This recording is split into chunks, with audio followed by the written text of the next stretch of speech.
আসসালামু আলাইকুম ওয়া রাহমাতুল্লাহি ওয়া বারাকাতুহু।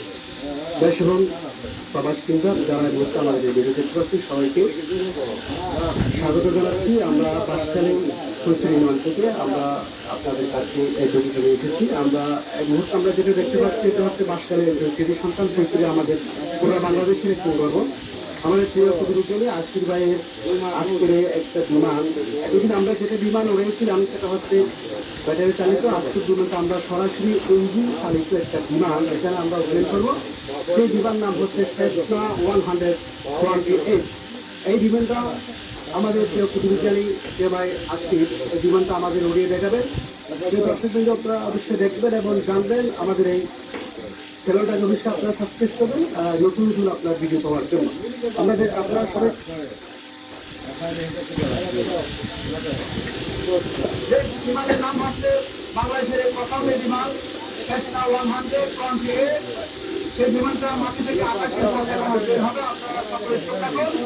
আমরা সকলে দেখতে পাচ্ছি আমাদের বিমানটি আকাশের পথে বের হচ্ছে। দেখুন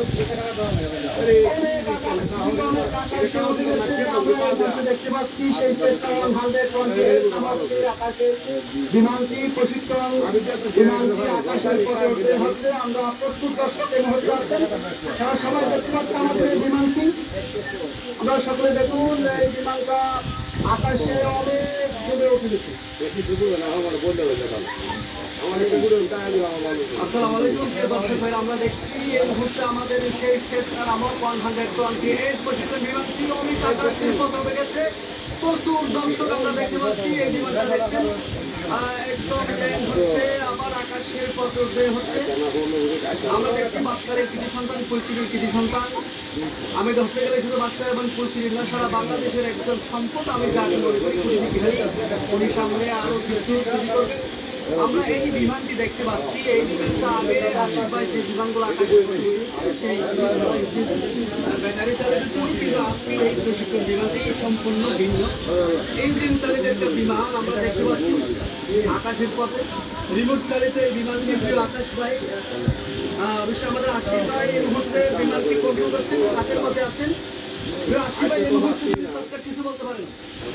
আসলে এই বিমানটি হচ্ছে আমাদের ইঞ্জিন চালিত একটি বিমান।